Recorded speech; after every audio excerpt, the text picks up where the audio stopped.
Thank you very much, Mr. Danso, for your very kind words.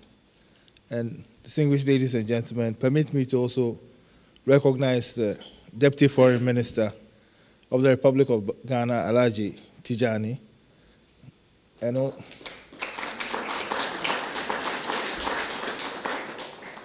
the Chief Executive Officer of the Ghana Investment Promotion Center, Mr. Yofi Grant. Other senior officials from the Office of the Vice President. Yes. And I can't leave out our hardworking embassy officials who have made sure that we have arrived here in one piece, led by our Acting High Commissioner. But it gives me great pleasure to have this opportunity to address you at such a time on such an important topic. The theme for this summit, facilitating pension fund investment, partnership with African asset owners, could not have been more appropriate. The purpose of this partnership is to boost inter-African power and infrastructure investment and regional power integration. There's no doubt that there's a close relationship between infrastructure and economic output. Infrastructure is fundamental to economic growth and development. And traditionally, ladies and gentlemen, the provision of public infrastructure and services has been one of the prime mandates of governments. However, fiscal constraints has led to the development of new and innovative approaches to the provision of public infrastructure. In Africa, the deficit in infrastructure development and the obvious fiscal constraints, coupled with the urgent need for infrastructure development, has led to an increased urgency to find a solution to this problem. Mr. Chairman, recently, at a meeting of experts of the African Union, at its first ordinary session of the Specialized Technical Committee on Transport, Transcontinental and Interregional Infrastructure, Energy and Tourism, held in Lomé, Togo from 13th to 15th March this year, the deliberations of the meeting make interesting reading and are of relevance to our deliberations. Permit me to quote liberally from the report of the Committee of Experts at the session. On innovative financing and domestic funds mobilization strategies, the report states as follows, and I quote, "The meeting emphasized the need of creating an environment for private sector participation and bringing projects to bankability, as well as the need of more proposals of innovative financing tools. On financing of major transcontinental, interregional, and national infrastructure projects in energy, transport, and the tourism sectors, the report states as follows, and I quote, "The meeting recognized that projects require careful preparation and development with sound project preparation capacities and recommends that countries should talk to each other and simplify institutional arrangements and structuring into their national budgets and reduce political interference and dependency on public donor financing." Distinguished ladies and gentlemen, it is clear from the above that private sector investment has been identified as being a key to bridge the infrastructure deficit in Africa. It is important, therefore, that clear strategies are developed to attract African sovereign wealth funds and pension funds for investment across Africa. There is indeed a meeting of minds between these funds and Africa, because, for example, at the last AI Heads of State Investment Working Lunch, which had the theme Mobilizing African Sovereign Wealth and Pension Funds for across the continent, there was an agreement that for the next 10 years, the stated priority was to fast-track and boost inter-African investments from its current low level of 5% to a total stock of 60% over the next 10 years. Unfortunately, the pension sector in Africa is not as large as it ought to be. With the exception of South Africa, the Africa's continent is on the fringes of the global pensions industry. The 10 biggest African markets comprise a combined asset value of $37 billion. Half of these assets are held in South Africa. In Nigeria, the value of pension fund assets, for example, under management as a proportion of GDP is 5%. This compares rather poorly with some countries where pension fund assets under management as a proportion of GDP is over 100%. The bright side of this low pension penetration rate is that there are opportunities for growth.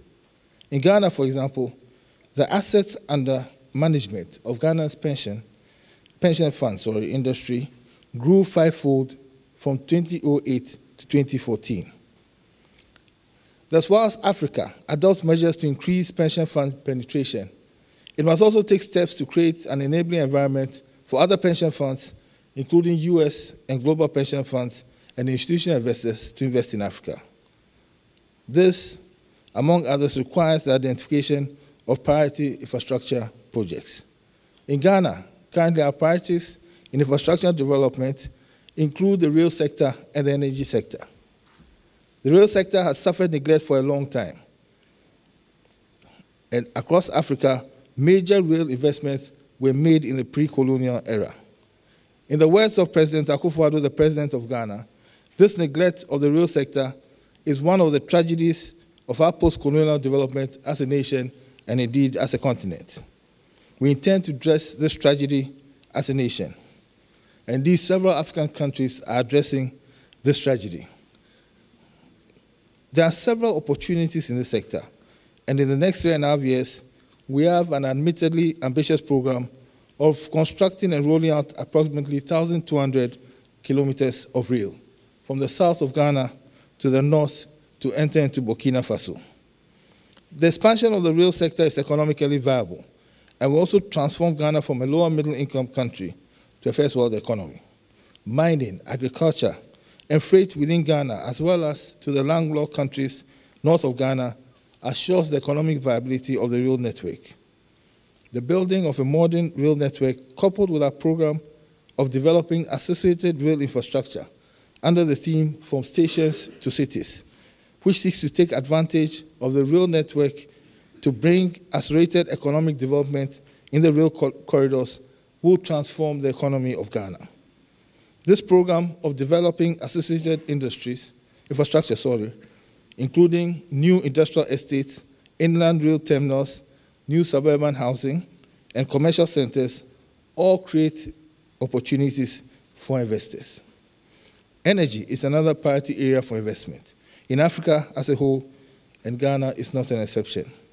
In recent years, Ghana, as well as some other African countries, have faced energy shortages with its attendant negative effects on the economy. Recently, since coming into office of the Akufo-Addo government in January 2017, steps are being taken to put this energy problem behind us as a nation. In the energy sector, government has announced a policy to move to new power projects from thermal to renewable energy, with a focus on solar and bioenergy. This also offers opportunities to investors. Mr. Chairman, distinguished ladies and gentlemen, a characteristic of investment in infrastructure is that it is long-term in character. There's also the need to invest in relatively safe investments when you are investing pension funds and institutional funds. This twin challenge requires that a certain kind of environment exists in a host country which is seeking the investment. Ghana offers such an environment. The legal framework for foreign investment has extensive provisions that protect investors and foreign investment. The 1992 Constitution of Ghana abounds with provisions that protect investment. The right to property is protected under Article 20 of the Constitution. It also gives guarantees against expropriation, and property can only be taken over by the state in circumstances which is for the public interest and which provides for fair and adequate compensation, and recourse to the High Court where one is not satisfied with the compensation that is offered. Various guarantees of fundamental human rights and freedoms, including the provision relating to the constitutional duty to promote foreign investment, are all relevant in this regard. Ghana also has an extensive domestic law regime that offers protection to investments and guarantees the investment and guarantees them the ability to move the investment into Ghana and out of Ghana. Ladies and gentlemen, I will not be exaggerating when I say that Ghana also has strong democratic credentials, with a strong and stable political environment and an independent, robust, and efficient judiciary. And I know that because as Attorney General, I didn't win every case for government. President Akufo-Addo has as one of his avowed aims to make Ghana the most business-friendly country in Africa. We are determined as a government to take all necessary steps to reduce the cost of doing business and also increase the ease of doing business. Government is also taking steps to improve the economy in general. Ghana has started implementing a program that seeks to move the Ghanaian economy from focusing on taxation to focusing on development. As a tradition which has always believed in private sector development, the first budget under President Akufo-Addo, which was presented in March this year, abolished what has been called nuisance taxes. These taxes imposed a rather harsh tax regime on the private sector that stifled its ability to grow.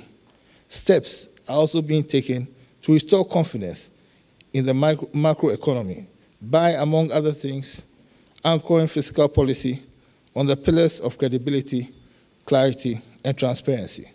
Mr. Chairman, distinguished ladies and gentlemen, we are ready as a nation for investment.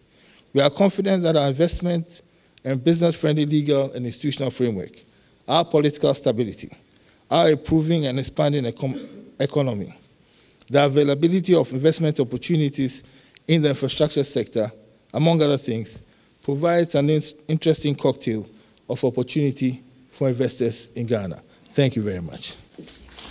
Doing business in Africa, you can't afford to be without Africa Investor.